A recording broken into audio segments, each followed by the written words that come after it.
Thursday, 29 September, in the year of our Lord 2022, and we are all out here within, 6 weeks of the election, 40 days that we've got before the biggest midterm in American history since the Civil War, 1862. I want to go to Matthew Tyrmand. We got a packed show this hour, so we're just going to have to clip through it. I want to go to Matthew Tyrmand about tonight.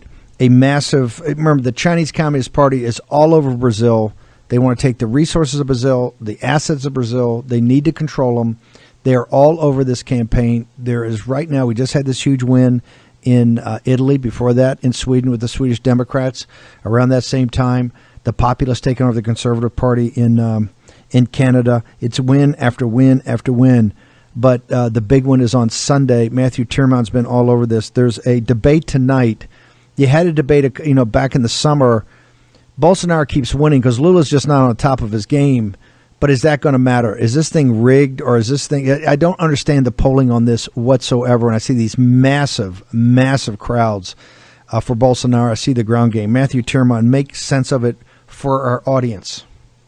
Okay, so tonight we have the second debate. They only faced off twice. The first one was at the end of the summer, and Jair Bolsonaro went on the attack against Lula da Silva, calling him corrupt, accurate. The guy was a felon. He was put in jail for the famous Operation Car Wash, where him and his former chief of staff, and then who followed him into the office, President Dilma Rousseff, were caught money laundering their ill-gotten gains, selling Brazilian assets to China, to the CCP via Petrobras. Tucker did a great special. He talked about them selling the access to the ports, all of the systemically important institutional frameworks of the country. The Chinese were coming in and buying in Brazil on the ground. It's a highly Catholic country. They do not want to be communist. They know communism leads to the death of religion, gulag, slavery, mass executions. Brazilians are smart. They've had a tough history. They know what it looks like. Tonight we have the second debate. This is the main debate. It's a couple days. Hang on. I want to say something, and this is about the friendly competition we got going on in the chat from the two movies, St. Michael versus the super spreader, the traditional Catholics versus the evangelicals. It's, I think, the most Catholic country in the world, the largest, biggest Catholic country in the world. That being said, Bolsonaro he's an evangelical, as is the family, and really the evangelicals are the driving force, the driving religious force in Brazilian politics. Is that not correct, Matthew Tyrmand? That is true, but it's not competitive. They are all on the same side, and that's the side of, like we said in the Italian and the Polish slogans, the Italian slogan that Meloni's been running, God, family, homeland. In Poland, you say Bog, honor, ojczyzna, God, honor, fatherland. This is what the Brazilian right, the silent majority, the masses feel. I did Frank Gaffney's podcast today, and that'll be live in the next 24 hours. And we talked about Alan Dos Santos and myself, the amount of people that show up to the rallies. You think Trump rallies are big? 5, 10, 20, 40, 50,000 people? No. At an order of magnitude, an exponential factor of 10, it's 500,000. It's 1 million crowding the cities, Rio, Sao Paulo, Brasilia, Porto Alegre. They're packed. The people are enthused, and now they have to fight against this sort of kleptocracy that has been working hand in glove with the Chinese Communist Party to colonize, to allow the Chinese imperial hegemonic ambitions to colonize this hemisphere. And where they want to take root the most is Brazil.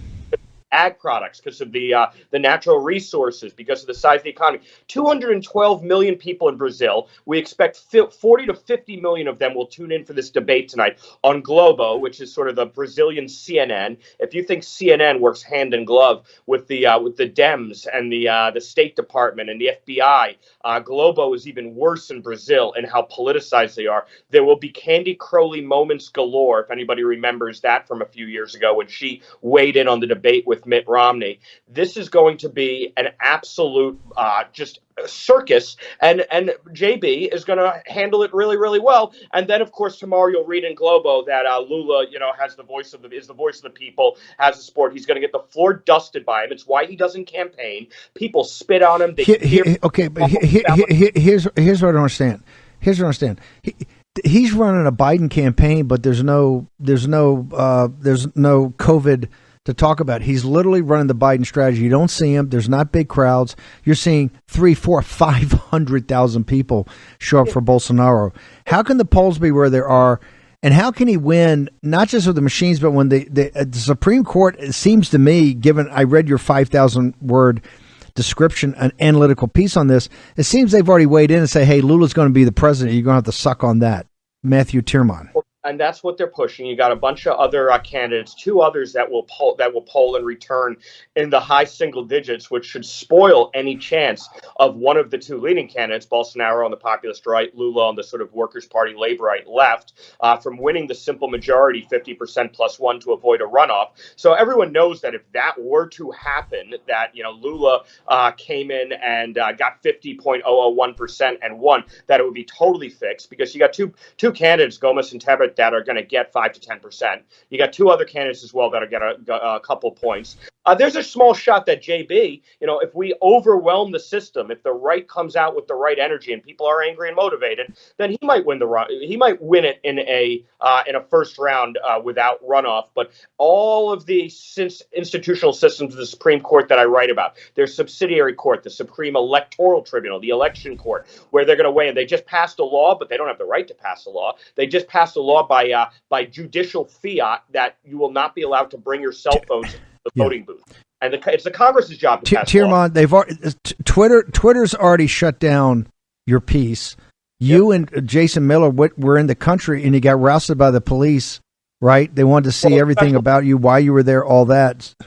This is the police. This is the police that has been created out of this lawless Supreme Court. It's a federal police, like an FBI, that has the right to investigate, arrest, subpoena, go through records, call big tech and tell them take down accounts, arrest journalists, arrest Daniel Silveira, a Bolsonarista congressman, and they have all the powers rolled into one. Of if you could imagine, the biggest leftists in our judiciary, in our legislature, and in our executive branch, the Muellers, the Merrick Garlands, the Sotomayors, the Schiffs, the Nadlers, if they all had the same powers rolled into one, where they can take their enemies and imprison them, that's this court. They oversee the elections. Okay. They have a system run by Smartmatic, a digital system. Yep. People can't on the ground on the streets give us. Oh, so there's no problem. There's no problem there. There's no problem there. No paper routes. We got to.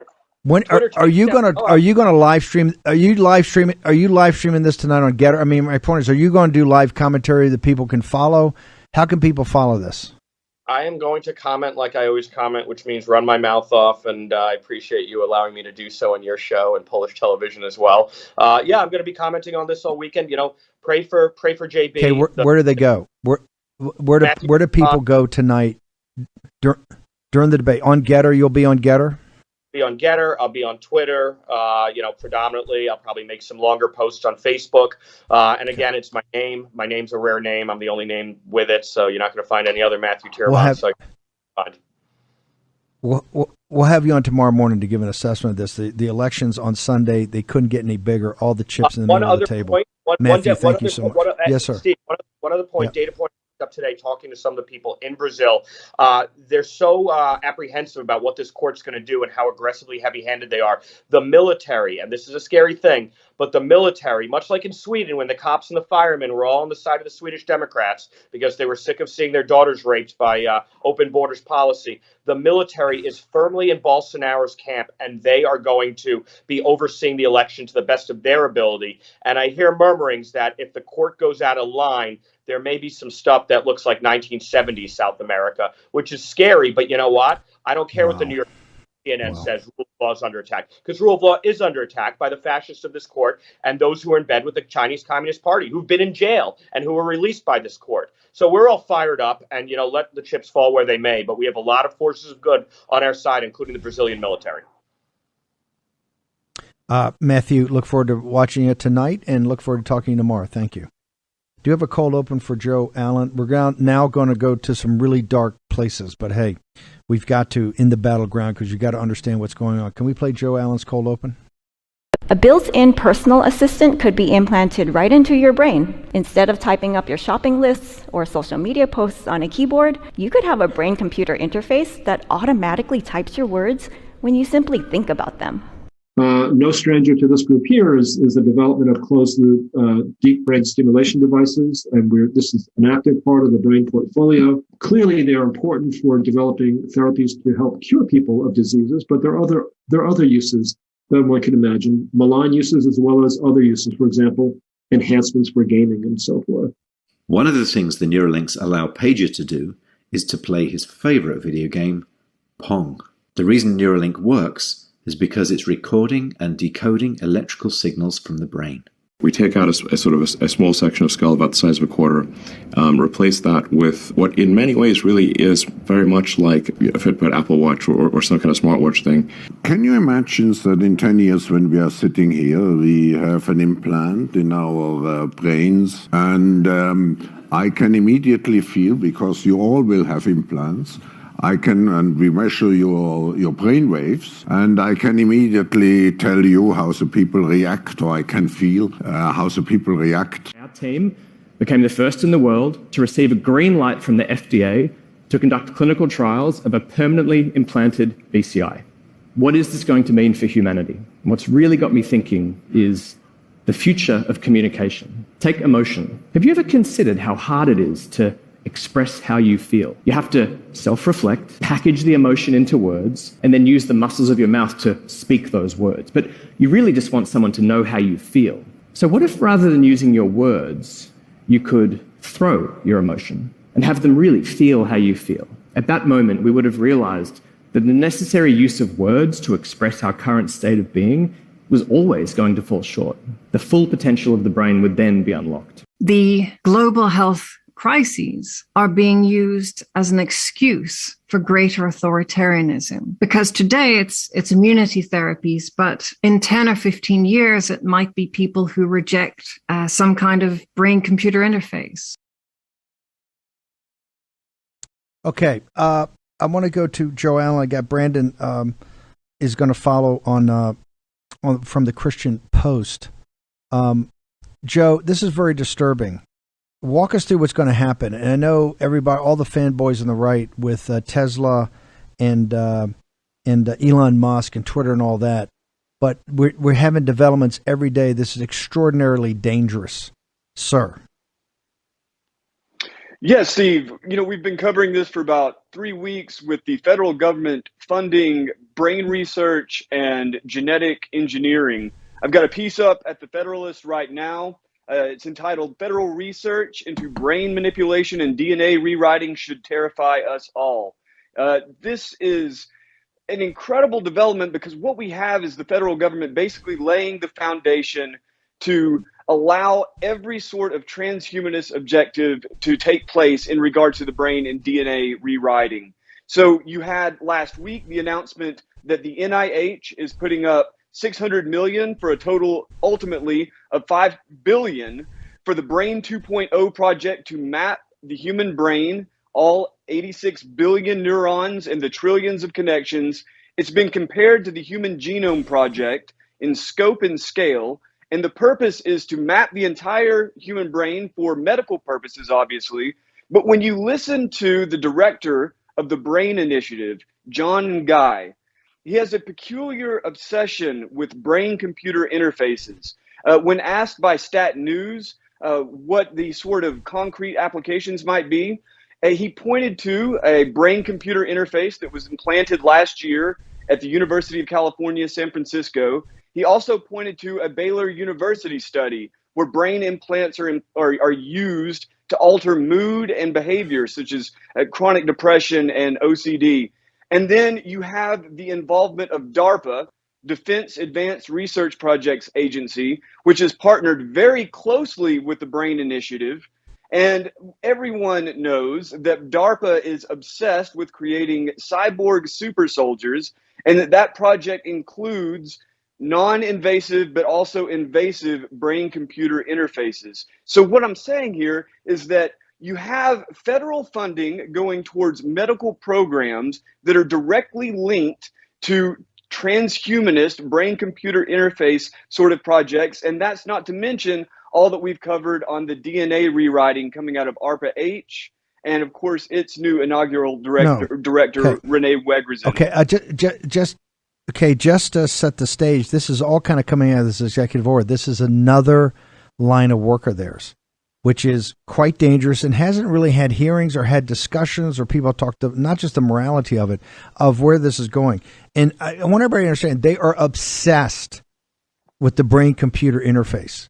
That is basically the merger. They keep talking about the merger of man and machine, and this is an obsession with them. And these experiments are going to be going on, and it's going to go on your money, on your tax dollars, and nobody is actually having hearings, investigations, debates of exactly what we're doing.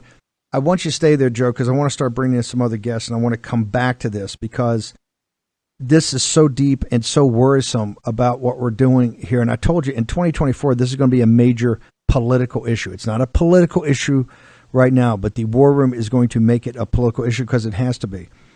I want to go to the Christian Prost and Brandon Showalter. Brandon, another aspect that has not really gotten the hearing it needs and the focus it needs is your work at the Christian Post on this transgender ideology, the experimentation that's going on, the operations from some of the most important institutions in this country, medical. And that's the point I want to make with Joe Allen. You're talking about the elite of the elite, DARPA, ARPA-H, the top universities, the top institutions, the biggest money, the best professors, the best surgeons, all of it. Walk us through your latest discoveries and reporting and investigation about this entire situation, sir. Well, what's really interesting, Steve, is that the media now is pivoting from their line. Just from a few weeks ago when I was on your show, I mentioned how the corporate press, the legacy press, are totally running interference for all of these prominent institutions, where when journalists like me and a few others have been holding up the mirror to these medical facilities like the Boston Children's Hospital, Lurie Children's Hospital in Chicago, a number of children's hospitals nationwide, where the data, if you actually look at the receipts, at the journal articles, they themselves say that minors are having their breasts cut off, for example. They're having their genitals mutilated. If you actually look at the literature, at the peer-reviewed articles, it is indisputable that these disfiguring surgeries, these gender surgeries, I don't even like to call them that because it's such butchery.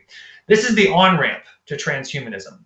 First, you dissociate young people, young children from their bodies, and then from that foundation, you can introduce all manner of chaos. The latest, I just had to shake my head because earlier this week, JAMA Pediatrics, JAMA, which is the Journal of American Medical Association, put out a study that they flat out admit that I'm reading it right now, where the inclusion criteria for this surgery, where they said top surgery, which is amputation of the breasts of teenage girls, inclusion criteria for treatment of patients were 13 to 24 years of age at the time of surgery, transmasculine or non-binary gender identity, DFAB, which means designated female at birth, and English speaking.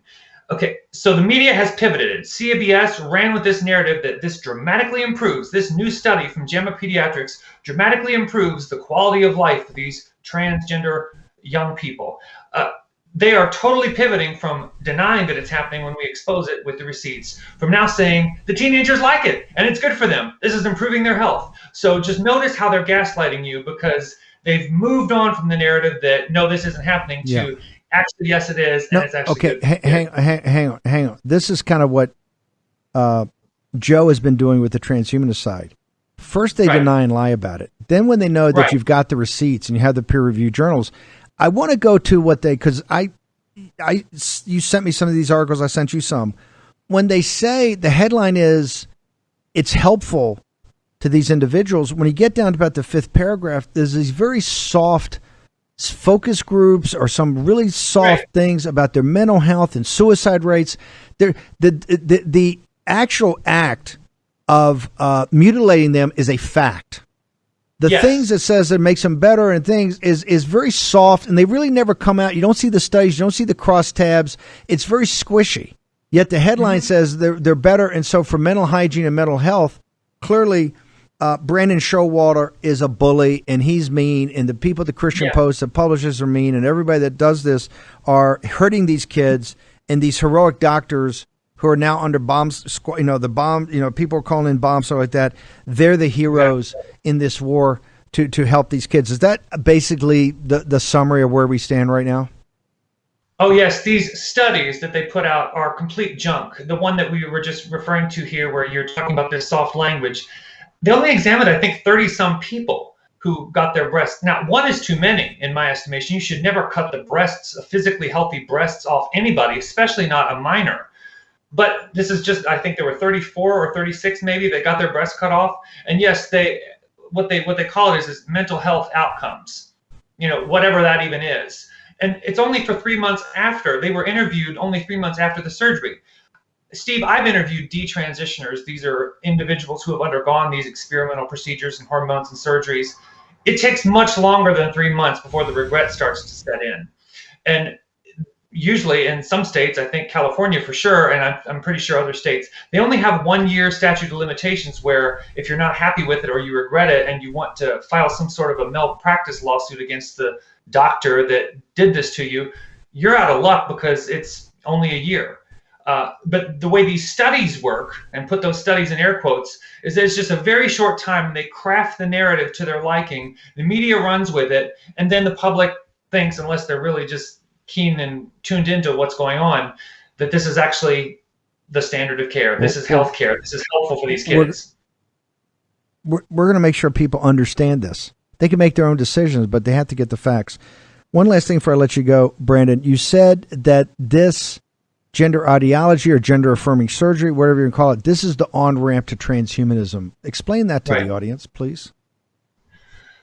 Well, I think it's philosophically speaking, if you can be dissociated from your sexed body, you can be dissociated from everything. This is what the gender identity industry does, is dissociate us. And so if you can deny your sex, you open yourself up to all manner of experimentation. I mean, Martine Rothblatt is the leader, I believe, of Terrorism, which is a transhumanist cult. And they full on say, he goes on and he gives lectures where he talks about tech transgenders and tech transhumanists. If you desecrate the body in this way, it is not very much of a leap to then start to program it with all sorts of other technology, because if you can deny sex, which is one of the most fundamental aspects of our being, that's it. You've broken the boundary. That's just it. Brent, how do people get to you on Christian Post and follow your investigative reporting, sir? You can follow my byline at the Christian Post. I do have a film review recently of a film called The Detransition Diaries, Saving Our Sisters, which is about detransitioners by the Center for Bioethics and Culture. It's recommended. I recommend everybody go see it. And I also can be found on Twitter at Brandon M. Show. Brandon, thank you very much for joining us. Thank Joe, you, hang on. Joe Allen, hang on. I want to bring in Terry Schlling. Terry, before I get to the report of the Republicans, I don't know, 1,000 students across Virginia, the Commonwealth of Virginia, walked out of school the other day about this very thing, about Governor Youngkin's really not that tough a policy about this. How big a deal is this becoming now in American education? We're going to have some school board members on in the second half hour. How big a deal is this going to be, sir? Well, just to put it bluntly, Steve, transgender ideology is essentially in every public school across the country. And that's by design. That's from federal government policies. All of Joe Biden's executive orders where he directs every federal agency to interpret sex under civil rights law to be gender inclusive of gender identity protections. That includes the Department of Education and everything else that falls underneath it. And so what's happening now is these public schools are afraid of losing federal money. That's at least the excuse they give. And so they are changing these policies every single day. And what that translates to is kids across Virginia stepping out of school and siding with the transgender movement over their own parents, right? Like that's at the heart of this fight too, is dividing the household, right? What the state is essentially doing is it's legalizing state-sanctioned kidnapping. So they're grooming your kids, they're transing them. Then when the parents disagree with that, they kidnap them and remove them from the parents' home. It's absolutely criminal, but this has been institutionalized. Why has the left chosen this as kind of the hill they're going to die on in the metaphor? Why have they made this the centerpiece of so much of what they're doing? I think that's why we're going to some school board. I think that's why people that don't follow this that closely are saying, why would they do this? When you see Showalter's pieces are so radical, why have they chosen this, Terry? Well, at the heart of the Democratic Party is the progressive ideology. And at the heart of that is the belief that any barriers, any rules, any structures or institutions that keep you from really choosing to do whatever you want to do, including mutilate your own body, including having your kids consent to sex and consent to sex changes, anything like that is going to inhibit human flourishing, and it's going to lead to all the bad things in this world. And so they're removing it. And the transgender fight is central to that, right? If you think about what they're doing and what they're institutionalizing in our country, it's sex changes for minors, right? Like if you can make Americans accept that and have it be bolstered and supported by our legal system to where anyone that opposes that, what can't you do? Right? If you can force the American people, if you can force parents to sexually transition their children against their wishes, what can't you get away with? I'm having a hard time thinking, because once a kid can consent to a sex change, how much longer before we allow them to consent to sex with adults? It's not that far removed, and it's not that crazy. And in fact, they're already making these arguments in Spain about allowing liberating children sexually so that they can be free to have sex with adults. Terry, hang on for 1 second. The Republican study group led by Jim Banks, they've got a solution for this, maybe around the American family. Short commercial break. We'll return to the War Room in just a moment.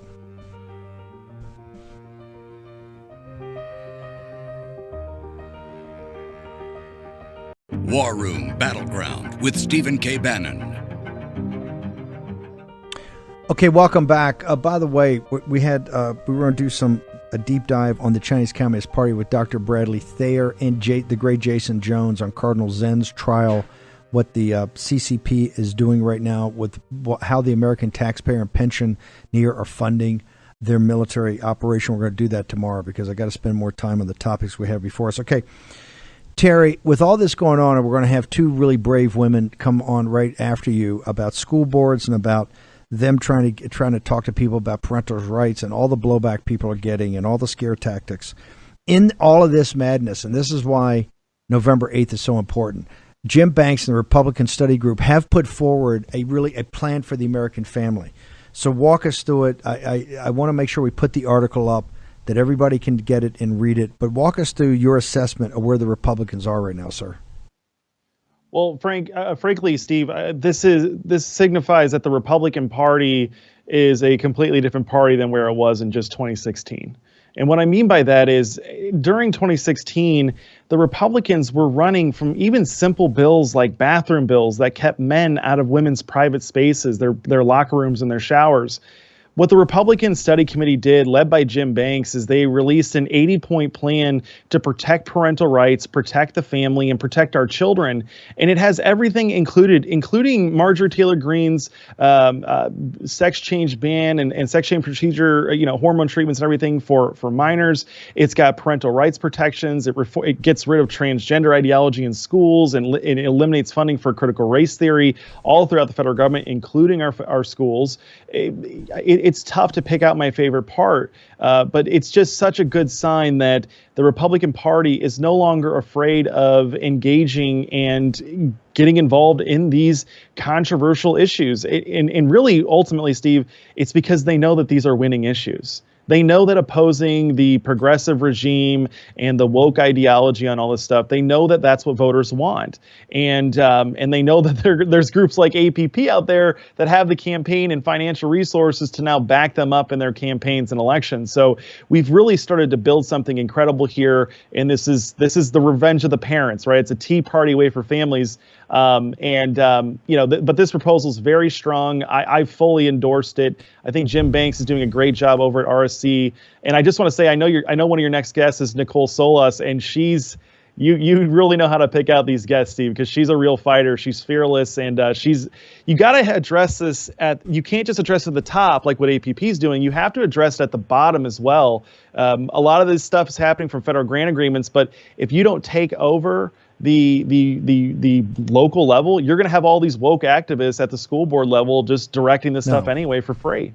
I said this in April of 2021. This is village by village. The school boards are what picks the lock, and the moms of America are at the forefront, the vanguard of this. I'm going to go into more. People say, well, hey, what are they going to do if they win? here is something that directionally is very powerful. It's an 80-point plan and it incorporates everything. Is it perfect? No. But man, is it directionally close to perfect? It is. And here's the politics of it. If you put that plan out and have an up or down vote for the nation of would you want this or you want the Democrats, we win 90% of the people, 90%. If you want to get 65% of the Hispanic vote, if you want to get over 50% of the African American vote and 65 to 75% of the Asian vote, let's vote on this. This is, and I got to thank Banks and these guys that put this together, the men and women put together. It's incredibly powerful, and it shows you direction. Now we need one in economics and border security, all of it. But you're seeing, in fact, Banks is leading one in the CCP, and they're all not perfect to begin with. But your point, this is a process. You look at where we were in 2016, and you compare it to today, 6 years later. It's a dramatic, and we're about to take charge of the House of Representatives. The fights are going to be over this on appropriations and funding, and you wait to hear the hearings and the investigations to go through all of it. Terry, how do people get to APP, and particularly, I know they're going to want to find out more about your analysis of this 80-point plan around the American family, because you've built APP around the American family. Two places. Go to AmericanPrinciplesProject.org. That's where we've got all of our legislative analysis, including on this parental rights package. We've sent out a few statements on it. But also follow me on Twitter, Getter, True Social, all Instagram, all of that. It's just Schlling 1776. Terry, thanks for coming on tonight. I really appreciate it. And you're right, our next two guests are both killers. Let's start with Laura Blackwell. I'll get to Nicole in a second. Laura, you're vice chair of the school board down in Cabarrus County in North Carolina. I think it's outside of Raleigh or Charlotte. Walk us through. We know you know Sloan. What's the fight that you've got down there in the Tar Heel State? Well, Steve, thanks so much for having me on your show. First, I appreciate it. This whole thing is blown out quite a bit that I honestly didn't expect. Once I was made aware of a book that was at the CMS school district, and a local parent brought this book to my attention. So I being on a school board, obviously, if you're bringing material to me that I think is inappropriate for our children to read, or at least I think a parent should know the material that's in it, I'm going to do something about it. And so at one of the school board meetings, I read the book out loud at the school board meeting rather than waiting for a parent to come and read it to us, which I've seen multiple times at multiple school board meetings. Just wanted to kind of take the initiative myself and say, this is a book that's in our school system, and this is what the material is. I think parents, when we talk about some of the books that are in the systems. Okay, but hang on for a second. There's 50,000 books. Is this pornography? What was the book? What's the title? And what was the big deal? Is it pornography? Not pornography? I mean, there's 100,000 books. Were you reading Grimm's fairy tales, or what were you reading? The book is called Looking for Alaska by John Green. This book has been in production, I believe, since 2005. And the scene out of the book that I read was an oral sex scene that was in the book, and it was appalling to me to know that this material was in a book that children had access to in the schools. And so for us to bring it to the parents' attention. Okay, but hang on a second, slow down. Why would a librarian put pornography in, or buy a book that had pornography and graphic pornography, at least literary pornography? Why? Who made that decision? Is that the librarian? Is that in conjunction with the school board? Is that teachers? How does a book like that get selected to even be put into a library, ma'am? So what I think is based on the information that I have learned through this process is that media specialists have avenues of which they look for material for the schools. However, the material, it doesn't have a rating system with it. So basically what they rely on is whether the book has gotten great reviews or whether it's won certain awards.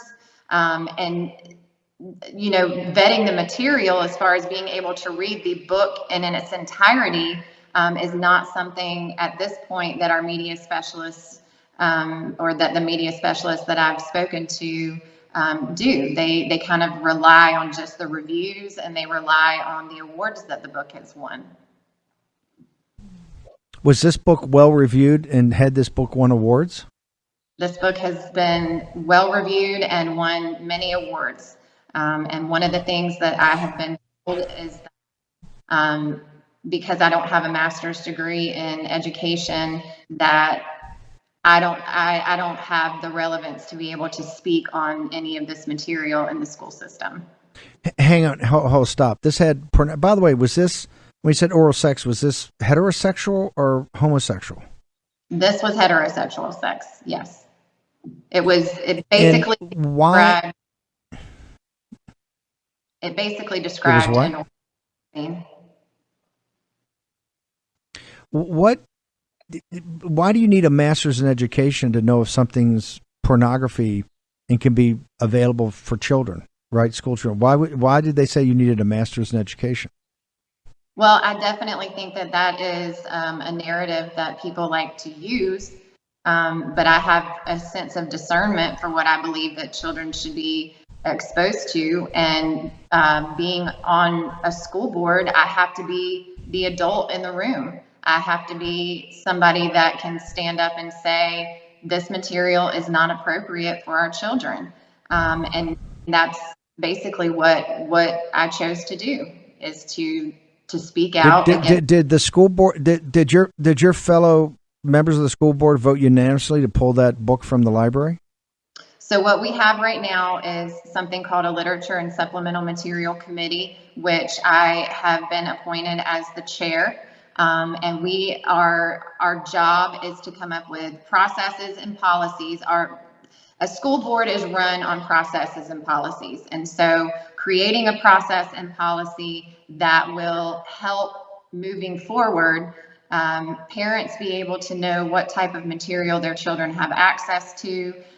We have a process in place now where parents, if they object to materials, there is a form that they'll be able to fill out and be able to send that into the school system. And now we also have a vetting process that we have been discussing that will be reviewed by several committees and eventually make its way up to the board. Is this happening in real time? I mean, has this book been pulled in the interim until you work out your processes and procedures? Is this book, in other words, if somebody in the fifth grade can't go into the library and check it out today? Correct. This book is not available for anyone to check out. This is on the high school level, but I definitely think that people need to realize that when you're talking on the high school level, you're talking about 13 and 14-year-old children. Not everybody in high school is a high school senior. Are you the media is going to smear you as a book burner and a book banner? Are you a book burner or a book banner, ma'am? No, sir, I am not. And that is exactly what this committee has been affectionately titled, is the Book Burning Committee. That is not what we are set up to do. We are set up to make sure that there is a process and policy that is in place so that this can be followed no matter who is on the Board of Education. This will be a policy that will be followed throughout the school system, and it doesn't matter Republican, it doesn't matter Democrat. It just matters having, the common sense and discernment of knowing what is appropriate for a child to be reading. And sexually explicit material, in my opinion, is not appropriate. Laura Blackwell, are you going to back down on this at all, no matter how hard they come after you, ma'am? No, sir. I will not back down. I have been attacked on many levels, called a fascist, called a Nazi. To me, being a mother, you can come at me with whatever names that you want to, but my ultimate goal is to protect my children and to protect the children of this county, and that's what I'm going to continue to do. Laura, how do people follow all this on your social media or website? Where do people go? Well, you can follow me at my Facebook page, Laura Blackwell for Cabarrus County School Board. And I also have email at lwblackwell78.com. I imagine there's some nice comments on your Facebook. I mean, I know you have a lot of support, but the left is. For the audience, this is going around in every school district in this nation. I hope everybody understands this. This is a fight. Laura is emblematic of the fight of moms and citizens in this country to defend school children. It's going everywhere, and it's going to only get nastier. And part of this is by these radical librarians. Laura, thank you very much. Honored to have you here on War Room. Look forward to having you back. Thank you, Steve. I appreciate you having me. Yes, ma'am. Great fight. Okay, I want to go to Nicole Solas. Nicole, describe, I was honored to go to Officer Candidate School in Rhode Island. I absolutely love the state. It's just fantastic. It's beautiful. The people are fantastic and great. But there's a disturbing story that came out of Rhode Island the other day about a lecture or talk you were trying to give. Can you describe what happened, ma'am? Because it looked like it was kind of dangerous. Yes, I was holding an educational event to inform parents about how schools in Rhode Island are teaching gender ideology and keeping secrets from parents if their child has an identity crisis and thinks they are the opposite sex, which is, of course, a life-threatening situation that parents should know about. I advertised this event, which was a private event. If I invited you, you could come. If you RSVP'd and there was space, you could come. And I received a phone call from police a few days before this event went on that they had intel that there were people coming that could be violent. They've been arrested before. And the police told me that I could not hold this event unless I hired 5 police officers to protect me and to protect my attendees. During this time, I became the target of an onslaught of harassment and bullying on social media by not only radical progressive trans activists, but by legislators in Rhode Island, senators, college professors, journalists. These people went onto Twitter, smeared me as a bigot. They said that I was hateful, and they were all coordinating to come to my event to sabotage it. They also coordinated the harassment of the Cranston Public Library and made public calls for everyone to harass the library and demand that the library shut down my event. Even the ACLU of Rhode Island came out with a statement that defended my free speech, but also condemned my speech and said that it was the thought that we hate and that I intended to present discriminatory views. And they painted me like I was the Westboro Baptist Church. And here I am, just a stay-at-home mom that wanted to inform other parents about factual things happening in Rhode Island schools.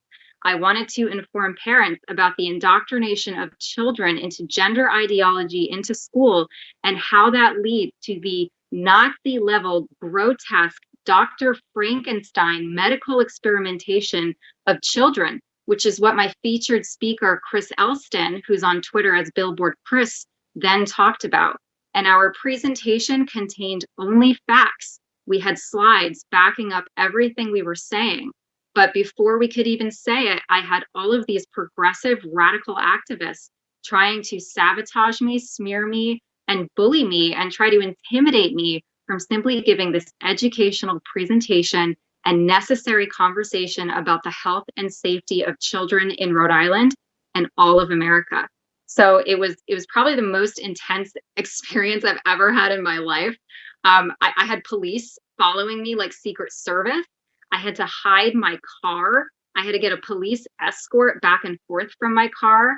I had to stay inside the library for my own safety. The library had to shut down because they didn't want people sneaking in through other entrances, like possibly to harm us. I mean, it was just amazing because they're painting us as the bad guys, but the library and the police were doing everything they could to protect us from, potential bad guys.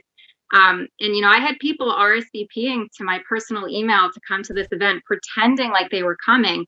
And then I would look them up online and find that they were these like people that had been arrested at other protests. They were violent. So I had intel that I was then forwarding to police myself. And I still am not sure about the exact intel that police had. But again, I couldn't have my event without spending over $1,000 on protection, on police protection. Nicole, I got to have you back on the morning show. What is your social media? We'll reach out to you after this show because it's such a profound story. How do people get to you, and how do people find out more? We got the article up. We'll push it everywhere. How do people find out more about you and your fight, ma'am?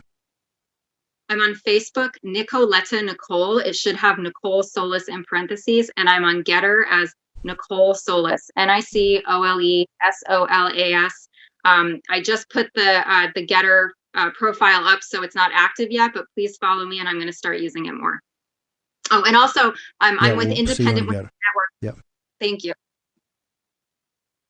No, it's fantastic, and you're an incredibly brave individual, as all the women part of that group are.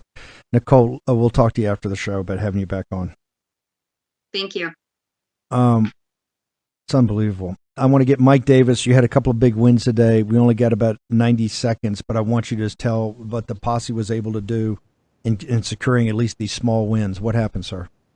Yeah, so 3 important big tech antitrust reforms got passed in the House over the strong objection of the Google-funded House Republican leaders. And we need to give a lot of credit to Congressman Ken Buck, a conservative all-star from Colorado, for getting 39 Republicans to join forces to bring these much-needed reforms. This is an important first step to bring accountability to big tech, and I think we're going to build on this momentum to get more done. And so Congressman Ken Buck deserves a lot of praise, along with my former boss, Senator Chuck Grassley from Iowa, Senator Tom Cotton, and Senator Mike Lee. They delivered in 3 important wins today. It's a signpost along the way. Where do people go to find out more about you? And we're going to have you back on and have a discussion of where another at least 100 Republicans were, but that's a topic for tomorrow. Where do they go tonight to get to you, Mike Davis? Yeah, it's article3project.org, article3project.org, and it's at article3project, at article number 3 project on Getter, Twitter, Truth, and my personal is MRD-DMI. And thank you again, Steve, and to the War Room Posse. You guys really made this happen. Well, it's you. You're the tip of the spear. We're just here in the support function. I got to tell you, and the posse's very proud of you. This is a tough fight, but you see all the madness we saw earlier in the show? The way you take care of it, victory begets victory, and this is what Dave is fighting for. We got to get control of these tech oligarchs and understand it's a philosophical difference, but we got to get into it. Be back here at 10 o'clock tomorrow morning. We're going to be on fire. See you then in the War Room.